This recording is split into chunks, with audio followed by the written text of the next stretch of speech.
우리의 인생의 여정에서 우리가 경험하는 우리 믿음의 생활하는 가정 속에서도 마찬가지입니다. 우리가 경험하는 공통적으로 경험하는 한 가지 문제들이 있는데, 그것은 시험의 유형은 다를 뿐 아무도 시험은 피해갈 수 없다라는 것입니다. 성경은 예수님도 시험을 받으셨습니다. 그러니까 우리가 우리 신앙생활하고 우리 믿음 생활하고 뿐만 아니라 우리 인생의 도성에서 시험이라고 하는 것은 늘 이렇게 도사리고 있다라는 것입니다. 이유가 어쨌든 간에 우리가 이런 시험을 받을 때 놀라지 않고 이런 저런 시험을 잘 통과했으면 좋겠다라는 것입니다. 베드로서 4장 12절의 말씀 보면, 사랑하는 자들아 너희를 연단하려고 오는 불시험을 이상한 일을 당하는 같이 이상히 여기지 말라는 거예요. 이상히 여기지 말라는 거예요. 그리고 히브리서 2장 18절 말씀 보게 되어지면 이렇게 말합니다. 그가 시험을 받아, 예수님이죠. 예수님 시험을 받아 고난을 당하셨은즉 시험을 받는 자들을 능히 도우실 수 있느니라고 하셨습니다. 그래서 우리는 오늘 예수님의 시험을 주목하고자 합니다. 우리가 인생의 여정에서 시험이라고 하는 것은 어쨌든 많습니다. 학교 다니는 학생들에게는 중간고사, 기말시험, 또 입학시험, 취업시험, 시험이 왜 이렇게 많습니까? 모의고사, 이렇게 등등, 학력고사, 이렇게 여러 가지 시험들이 참 많습니다. 그것뿐이겠습니까? 우리 인생의 도성에서는 내가 또 시험을 주기도 하고 시험을 받기도 합니다. 예수님도 시험을 받으셨는데, 그는 요단강에서 침례를 받으신 후 성령 충만하신 후 성령에 이끌려 광야로 나가십니다. 낮에는, 광야라는 곳은요, 낮에는 덥고 밤에는 추운 곳입니다. 예수님이 가신 광야는 유대 광야라고 불려주는데, 예수님이 여기서 마귀의 시험을 받으셨습니다. 그러나 그분의 시험은 이 땅을 살아가고 있는 우리 모두에게 보편적인 시험이기에, 예수님께서 받았던 시험을 바라보면서 오늘 우리들도 이런 시험이 보편적으로 올 수 있다는 것을 보여주고 있습니다. 그래서 예수님도 내가 이런 시험을 잘 통과하였으니 너희들도 이런 시험을 받거든, 당신네들도 이런 시험을 받거든, 이렇게 통과하십시오 라고 하는 본을 보여주셨다라고 볼 수 있습니다. 자, 그러면 예수님께서 왜 마귀에게 시험을 받으셨습니까? 자, 여러분, 예수님께서 마귀의 시험을 당하셨다는 것은 상식적으로는 좀 이해가 되지 않겠습니까? 성자 하나님, 성부 하나님, 성령 하나님께서 연합해서 삼위일체가 되셔서 말씀 한마디로 이 우주 만물을 창조하시고 섭리해 나가시고 이끌어 나가셨던 그 하나님이신데, 마귀에게 이끌려 시험을 당하셨다? 아니, 무에서 유를 창조하신 분이 어떻게 마귀에게 이끌려 시험을 당하셨을까? 마귀는 이 삼일체 하나님이 왜 창조된 천사였는데 타락하여 하나님을 대적하는 존재가 되어졌습니다. 어떻게 창조하신 분이 당신이 만드신 피조물에게 시험을 그렇게 받으셨을까라는 것입니다. 야고보서 1장 13절 말씀 보면 이렇게 말씀합니다. 사람이 시험을 받을 때 내가 하나님의 시험을 받는다 하지 말지니 하나님은 악에게 시험을 받지도 아니하시고 친히 아무도 시험하지도 아니하시느니라고 하셨습니다. 하나님께서는 시험을 받지도 않으시고 또 시험을 하시지도 않으신다는 겁니다. 누가 감히 하나님을 시험하시겠습니까? 시험하시면 하나님께서 시험하실 텐데 그것도 우리 하나님께서는 하시지 않으신다는 거예요. 13절, 사람의 시험을 받을 때 내가 하나님께 시험을 받는다, 하나님께 시험을 받는다 하지 말지니 하나님은 악에게 시험을 받지도 아니하시고 친히 아무도 시험을 하지 아니하신다. 그 말씀이에요. 시험하시려고 하면 하나님께서 시험하실 텐데 그 하나님께서 그것도 하지 않으신다라는 말씀입니다. 그럼 예수님께서 마귀에게 시험을 받으셨다라고 하는 말은 무엇을 말하는 것입니까? 간단합니다. 예수님이 감히 마귀가 시험할 수 없는 분이시지만 마귀가 시험을 받을 만한 만만한 존재가 되셨다라는 것입니다. 즉 마귀가 바라볼 때 만만하게 바라봐서 다가와가지고 그래서 예수님을 시험하게 되어졌다는 것입니다. 예수님이 하나님이신데 성부 하나님, 성령 하나님, 삼위일체 하나님께서 연합해서 무에서 유를 창조하시고 말씀 한마디로 이 우주 만물을 이끌고 나가시는 그분이신데 어찌 이런 일이 있을까? 여러분, 프로그램 중에 장애인 체험이 있습니다.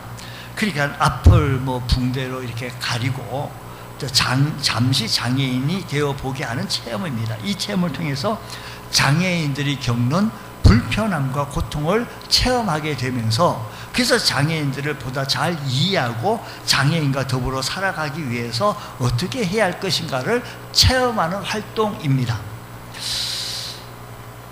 하지만 예수님께서 인간이 되셨다고 하는 것은 일종의 인간 체험하셨다라는 것이 아니고 정말 우리 예수님께서는 하늘 영광 보좌를 버리시고 연약한 인간이 되셔서 마귀도 만만하게 보고 시험하려고 덤벼든 것이다 라는 것입니다. 그래서 히브리서 4장 15절 보면 그 하나님께서 사람이 되셔서 자 15절 우리에게 있는 대제사장은 우리의 연약함을 동정하지 못하실 이가 아니요 모든 일에 우리와 똑같이 시험을 받으신 이로되 죄는 없으시로다. 죄는 없으신다라는 겁니다. 우리와 똑같은 인간이 되셔서 마귀에게 똑같이 시험을 받으셨다라는 겁니다. 그렇습니다. 하나님 예수님께서 마귀의 시험을 받으셨다는 것은 그 자체로 우리에게 놀라운 은혜가 되어지는 것은 예수님께서 우리를 위하여 저와 여러분들을 여러분과 저를 구원하시려고 인간이 되시고 마귀에게 시험을 받으셨다라고 한다는 것은 감히 어떻게 마귀가 예수님에게 다가와서 뭐라 할 수가 있겠습니까? 마귀가 만만히 볼 사람이 되어 주셨고 심지어 마귀에게 시험을 받으시는 존재가 되어 주셨다라는 것입니다. 그래서 우리는 이 말씀을 묵상하면서 먼저 주님의 은혜를 생각해 볼 수가 있습니다. 시험 받으실 자리까지 낮춰주신 주님의 은혜에 오늘도 감사할 수 있는 것은 그분은 우리의 문제를 해결해 주시기 위하여 나의 모든 문제를 해결해 주시기 나를 이해해 주시기 위하여 똑같이 사람이 되어 주시고 연약한 인간 체험이 아니고 연약한 인간이 되어 주시고 우리를 찾아와 주셔서 말씀해 주시고 이렇게 이겨나가시는 그 주님을 오늘도 바라볼 수 있는 자가 되어지기를 원합니다. 자 그러면 예수님께서 무엇으로 왜 그 다음에 무엇으로 무슨 시험을 당하셨느냐라는 것입니다. 자 3절 말씀 보게 되어지니까 마귀를 향하여 이렇게 지칭해요. 시험하는 자가 이게 마귀가요 무엇하는 자라고요? 시험하는 자예요. 마귀를 시험하는 자가 부르고 있는데 다시 말해서 마귀의 별명이 시험하는 자. 마귀가 주로 하는 일이 바로 이 시험이라는 말입니다. 실제로 마귀는 에덴 동산에서 하와를 시험한 이래 인간을 시험하는 일로 주로 해왔어요. 그게 마귀는요 사람을 자꾸만 시험해요. 마귀 자체가 시험하는 자니까요. 마귀 자체가 우리를 자꾸 시험해요. 일부 실패한 일도 있었지만 이렇게 해가지고 마귀 성과도 대단한 성과를 얻었어요.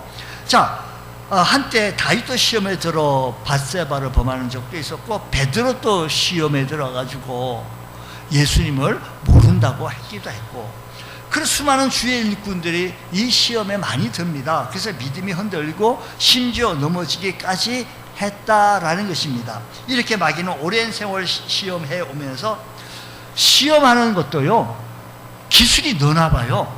갈고 닦고 갈고 닦다 보니까 예수님을 또 시험하다 보니까요, 예수님은 또 만만한 분이 아니셔요. 보통 초급 같고 중급 갖고는 안 될 것 같아서 최고급 실력을 가지고 예수님을 시험하려고 다가갔는데, 첫째, 가만히 예수님을 바라보니까 금식한 직후라 예수님께서 가장 필요한 것이 과연 무엇일까?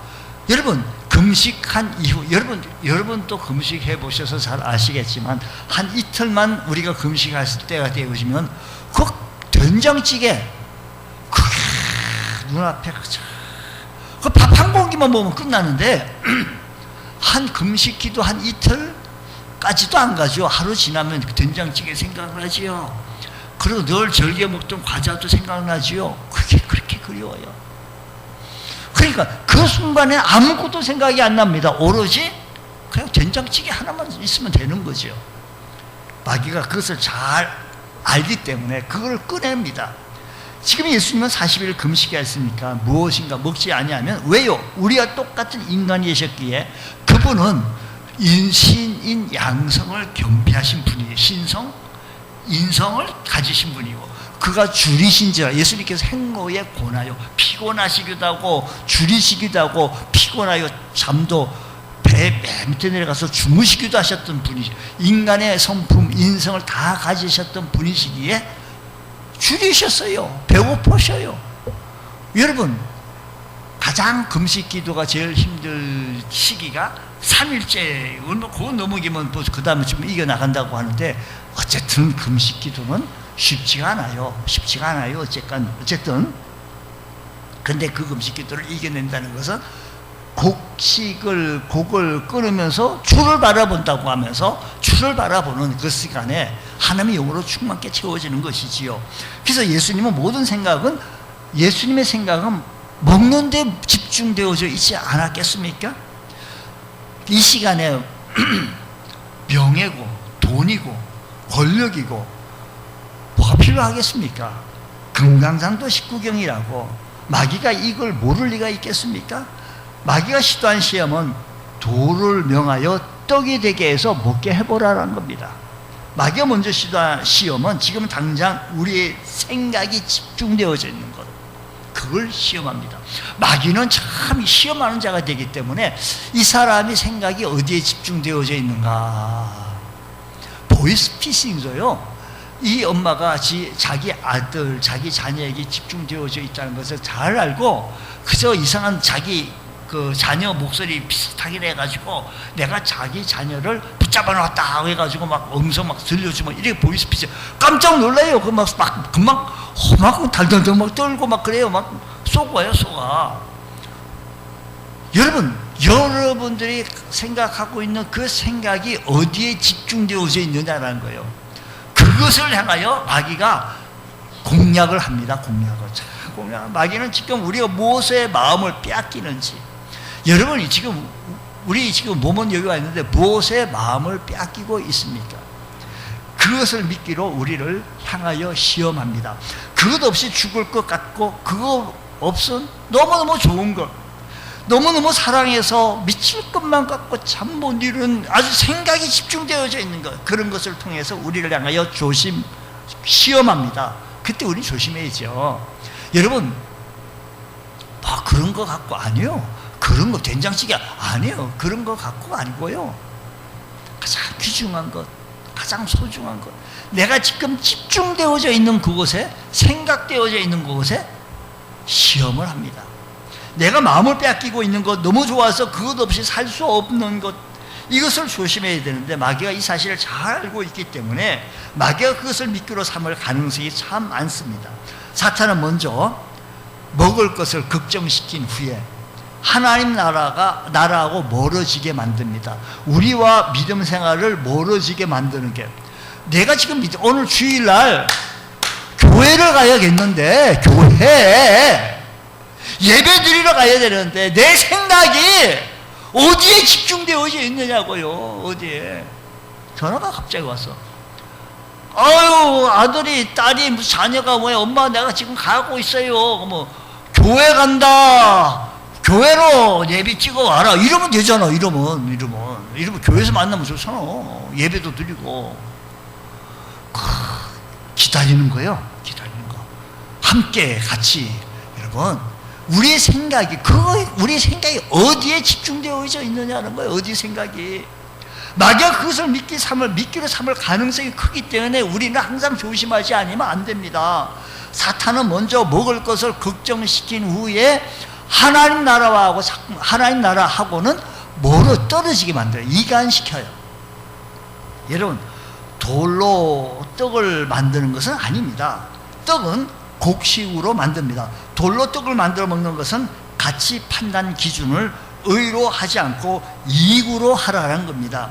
아무리 급해도 돌로는 떡을 만들 수가 없습니다. 아무리 힘이 있다고 해도 불의한 방법으로 자기 배를 채워서는 안 됩니다. 자기가 힘이 있어. 우리 여러분, 힘이라고 하는 것은 참 매력이 있어요. 권세라는 게 매력이 참 커요. 그 힘을 가지면 사람을 움직일 수가 있으니까 거짓을 해서라도 사람을 움직이려고 해요. 근데 그 힘을 가지려고 해요. 근데 그 힘이 불의한 방법으로 자기 배를 채운다라고 한다면 잘못되어진 겁니다. 떡이 말씀 위에 지배를 한다고 한다면 위험합니다. 떡을 포기하면 죽을 것 같지만 하나님은 곡식을 만든 만나를 우리에게 채워주신다는 것입니다. 여러분, 우리의 속담 중에 서울만 가면 된다. 뭐로 가도 서울만 가면 된다. 서로 못 가는 한이 있어도요, 똑바로 가야 한다는 것입니다. 뭐로 가면 서울이 아닙니다. 서울은 똑바로 가야만이 갈 수가 있기에, 그러기 위해서는 우리의 믿음의 공동체 안에서 이탈하면 안 됩니다. 이 세상의 주인은 하나님이십니다. 그러므로 하나님의 식대로 살아야 합니다. 하나님 방법대로 살아야 합니다. 우리 예수 믿는 성도들은, 우리 그리스도인들은, 주 믿는 성도들은 하나님의 식대로 살아야 할 것이다라는 것입니다. 오늘날 많은 사람들은 어떤 사건에 부닥치면 먼저 생각하기를 이것이 내게 이익인지 손해가 되는지 유불리를 잘 따져냅니다. 당장 배고픈 자에게 유익한 것이 무엇입니까? 빵이지 않습니까? 당장 배고픈데 빵이지요. 그러나 예수님은 그게 아니라는 거예요. 돌은 빵을 되게 하는 일을 하는 게 아니고 곡식으로 떡을 만드는 거라는 거예요. 떡은 참 중요합니다. 떡은 중요하는데 하나님의 입으로 나오는 모든 말씀으로 살 것이니라고 이겨나갔습니다. 당장에 무엇이 유익한 것을 계산하여 선택하지 말고 어떤 것이 하나님이 원하시는 것인지 생각하며 믿음으로 살아나갈 때 우리 하나님께서 우리의 인생길을 동행하여 주시고 보호하여 주시는 줄 믿으시기 바랍니다. 가룟 유다는요, 예수님과 손을 얹고 계산해 보니까 유불리를 따지니까 지금 예수님 잠깐 팔면 나에게 돈이 생기는데 팝니다. 노씨라고 하는 사람은요, 하나님 제쳐놓고 기름진 들판을 따라가다가 그 소돔성이 멸망하네. 아주 최악의 결과를 낳게 되어진 거 아닙니까? 그의 딸들이 어떻게 되어집니까? 이건 입에 담기도 싫은 부끄러운 역사를 낳게 되어진 사건들이 나오게 되어집니다. 야곱은 언제나 명분과 하나님의 축복을 원했지만 에서는 당장 배고픈데 팥죽 한 그릇이 나에게 유익이지 라고 유익을 따라가면서 장자의 명분을 팔아버립니다. 예배권을 팔아버립니다. 족자권을 팔아버린다는 것입니다. 우리는 하나님 말씀으로 살아가야 합니다. 이것이 우리의 축복입니다. 명심하십시오. 우리는 하나님의 지배를 받으며 하나님의 은혜로 살아가야 합니다. 하나님의 축복으로 살아가야 합니다. 하나님의 은총으로 살아야 될 줄로 믿습니다. 우리는 믿음으로 살아야 합니다. 아브라함이 믿음으로 살았습니다. 모세가 믿음으로 살았습니다. 다윗이 믿음으로 살았습니다. 그러므로 우리도 믿음으로 살아야 합니다. 여러분, 실질적으로 살지 말고 하나님의 축복으로 살아가자라는 것입니다. 여러분, 유불리를 따져보니 당장은 내가 손해잖아요. 이렇게 좋은 날 내가 11조를 들여가면서 계산기 두들기면 당연히 손해예요. 하나님 은혜로 사십시오. 손해가 아닙니다. 하나님이 축복해 주셔야만이 가능합니다. 하나님이 우리를 지켜주셔야만이 가능하다는 사실을 기억하면서 하나님의 은혜를 붙잡으며 하나님을 바라보실 수 있는 거룩한 주의 성도들 되어지시기를 축복합니다. 여기서 우리 한번 찬송 한 번씩. 세상 흔들리고 사람들은 변하여도 나는 주를 섬기니 주의 사랑은 영원히 변하지 않되 나는 주를 신뢰해. 여러분,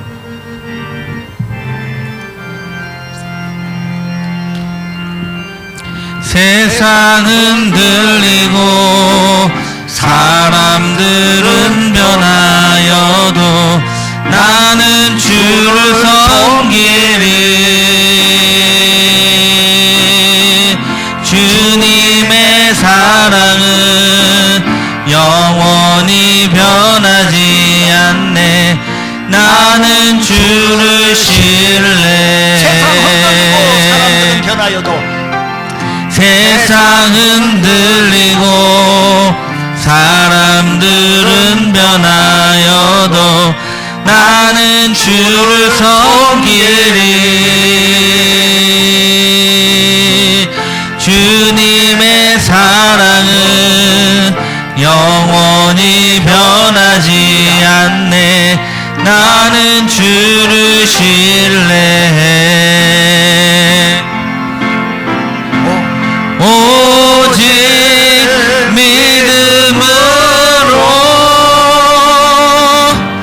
믿음으로 내가 살리라. 오직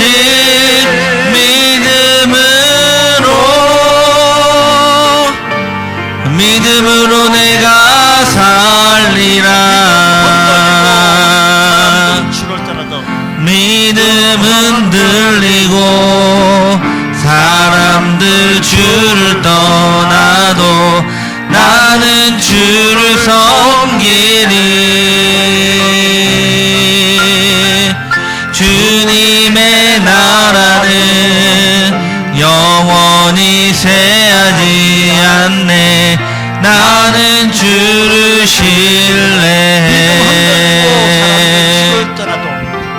믿음은 들리고 사람들 주를 떠나도 나는 주를 섬기리. 주님의 나라는 영원히 새하지 않네. 나는 주를 신뢰해. 오직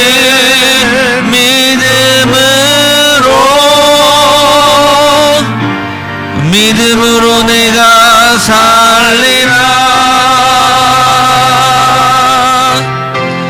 오직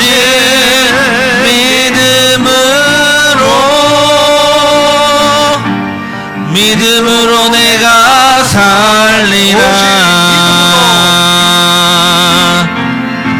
오직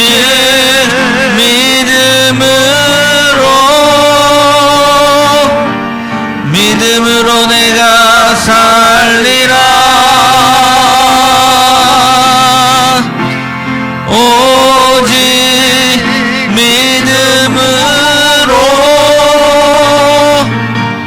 믿음으로 내가 살리라. 예수님을 향하여 마귀는 두 번째 시험을 내립니다. 성전 꼭대기에서 뛰어내리라는 겁니다. 먼저 성전 꼭대기를 한번 바라보면 성전 꼭대기에서 내려다봐 아득한 마음이 떨어지면 죽습니다. 만일 이곳에 떨어지면 천사들이 와가지고 당시에 사뿐히 그냥 잡아 받쳐가지고 사뿐히 내려 놓을 것입니다 라는 겁니다.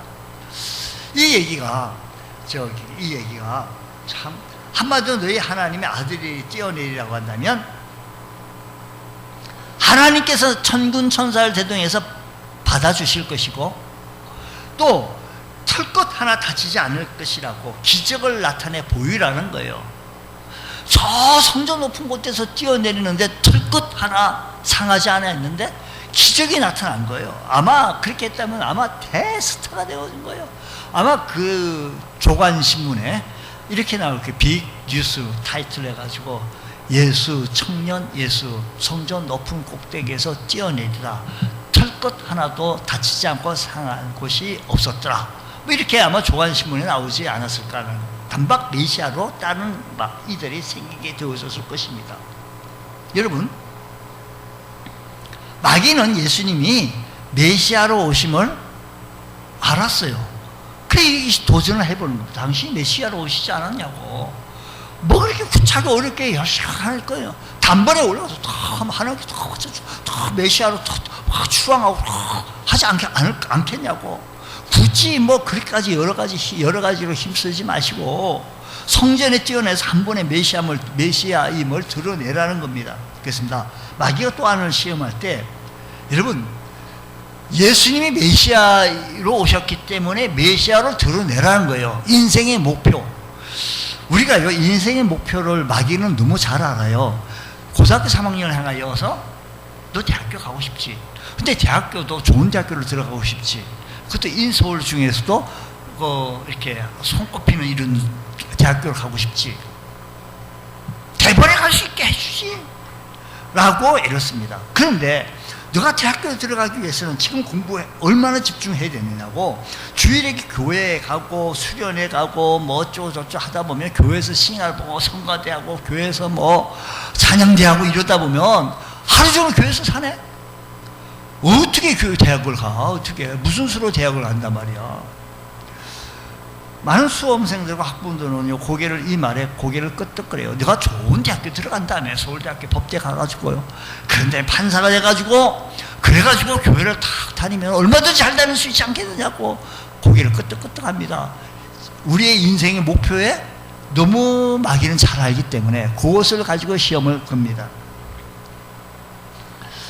우리 인생의 목표, 여러분 인생의 목표를 뭡니까? 어떤 분은 뭐 주택을, 우리 돈을 모아야겠다, 어떻게 해야겠다. 그 목표를 마귀는 정확하게 알아서 가지고요, 쉬운 방법을 제시합니다. 그것이 하나님과 멀어진 관계로 멀어지게 하는 겁니다. 어떤 젊은이가 요즘 취업하기가 참 어렵다고 얘기해서, 예전에는 저 뭐 대학만 졸업하면 그냥 어른대로 다 들어가는 줄 알았어요. 그냥 이렇게 다 들어가는 줄 알고 그냥 쉽게 생각했는데, 막상 젊은 사람들 얘기 들어보니까 뭐 서류 내고 인적성 시험 보고 1차, 2차 면접 보고 뭐 신체 검사하고 아주 이게 진짜 4, 5개월 지나가더라고요. 한번 이렇게 과정을 하는데, 면접하는 중에 당신의 아버지가 뭐 직업이 이거네? 그럼 우리는 가끔 가다가 주일도 교회를 나와야 되는데 주일날 교회 안 오고 이렇게 뭐 못하겠네 뭐 이런 소리를 하더라는 거죠, 면접 때.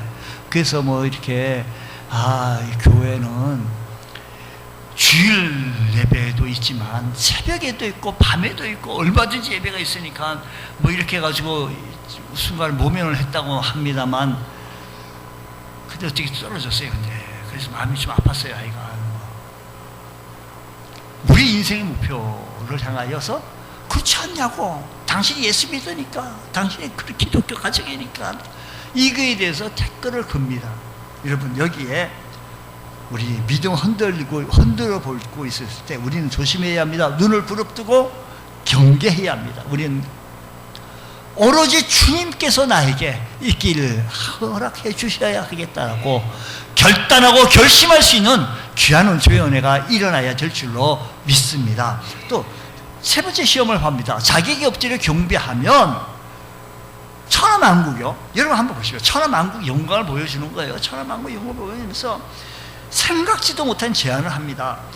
자기에게 절을 하기만 하면 엄청난 것을 보여주면서 솔깃한 제안을 던집니다. 예수님께서 받았던 시험이요, 오늘 이 시대를 살아가고 있는 저와 여러분들에게 동일하게 주어지는 겁니다.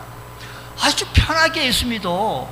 주일날 뭐 그렇게 아침 일찍 잠도 많이 좀 주무세요. 많이 주무세요. 12시까지 주무세요. 그 다음에 나중에 뭐 저녁에도 가고 밤에도 너무 주님과 멀어지는 얘기 하지 마시고요, 오로지 내 중심, 예수 중심, 말씀 중심, 하나님 중심으로 살아야 합니다. 날 흔들지 말라고, 나는 주님께 향하여야 된다고 고백할 줄 아는 주의 성도 되어야 합니다. 어떤 그리스도인들은요, 하나님의 축복이 이렇게 주시는 거하고 오해를 합니다만 아니에요. 하나님께서는 참 그렇게 보기 좋게 그렇게 오지 않습니다. 여기서 우리가 깨달아야 하는 것은 마귀는 예수님을 시험하여 마치 천하만국과 영광이 마귀 손안에 있는 것처럼 착각하게 얘기를 해요.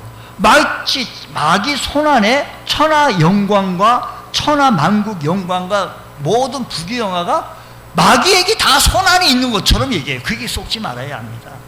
우리가 기억해야 할 것은요, 천하만국 영광은 모두 하나님의 것입니다. 만일 천하만국과 그 영광을 가지려고 하는 사람이 있다고 한다면 그 사람은 곧 자기가 하나님 자리에 서겠다라고 하는 것과 마찬가지입니다. 이 땅에서 천하만국을 자기 손에 쥐고 모든 영광을 다 누리며 마치 자신의 신처럼 백성을 속인다라고 한다면 그 사람은 가짜예요. 사도행전을 보면 헤롯이 나를 택하여서 왕벌 입고 백성들에게 막 연설하니까 백성들이 아첨하기 위해서 막 신이라고 얘기해요. 근데 이것을 너무너무 기뻐가지고 이 헤롯이 자기가 신처럼 행동하고 자기가 신처럼 신 같은 척합니다. 하나님께서 이런 헤롯에게 헤롯을 침으로, 독충이 그를 침으로 하나님께서 이런 방법으로 헤롯을 거두어 가십니다. 이는 아무리 신과 같은 척해도, 아무리 헤롯이 큰 소리 쳐봐도 벌레 봐도 못한 인간이라는 것을 보여주고 있다라는 것입니다. 원수마귀는 저와 여러분을 이 시간에도 찾아와 가지고 우리에게 자꾸만 유혹을 합니다. 나에게만 오라고. 나에게. 마귀가 천하 영광 다 쥐고 있는 처럼 우리를 혼동시켜요. 속지 마십시오. 분명한 것은 부귀영화를 마귀는 줄 수도 없고 가진 것이 없습니다. 인간의 생사화복과 흥망성쇠는 어디까지나 절대 주권은 하나님의 손 안에 있는 줄 믿으시기 바랍니다. 그러면 어떻게 예수님께서 이런 모든 시험을 다 물리쳤느냐? 간단합니다. 왜 하나님께서는 막 기적을 베풀고 역사하고 막 이렇게 하면 우리가 어떻게 그걸 하지? 하겠지만 예수님께서는 간단하게 하셨습니다. 왜 그랬을까요? 우리에게 본을 보여주시려고. 마귀의 시험과 싸워야 하는 우리에게 어떻게 이렇게 대처할 것을 직접 보여주시기 위해서인 것입니다. 그러면 주님께서 마귀를 물리치는 방법은 무엇인가 하니 오늘 4장 1절 말씀 보면 그때 예수께서 무엇에게 이끌려? 성령에게 이끌려 마귀에게 시험을 받으러 광야에 가셨다라고 말합니다. 예수님께서 시험을 받으러 광야로 가셨는데 중요한 것은 성령에게 이끌려 가셨다라는 것입니다. 여기서 주목할 것은 바로 예수님께서 그 앞에 침례를 받으시고 침례를 받으신 후 성령이 비둘기같이 내려 예수님 위에 임하셨습니다. 다시 말하면 성령에 충만한 상태에 성령과 함께 이 마귀의 시험을 겪으셨습니다. 마귀의 시험을 받으셨는데 마귀의 시험이 성령 받기 이전이 아니라 직후에 일어나게 되어졌는데 예수님께서 연약한 인간으로 오셨기 때문에 예수님께서 시험에 앞서서 성령을 보내셔서 성령과 함께 이런 시험을 당하셨다는 것이지요. 여기서 한 가지 간과하지 말아야 할 것은 성령께서 예수님을 이끌고 시험의 자리로 이끌고 가셨다는 거예요. 여러분 우리가요 어떤 때 시험 들으니 궁시렁궁시렁 들 때 내가 성령 충만하지 못할 때예요.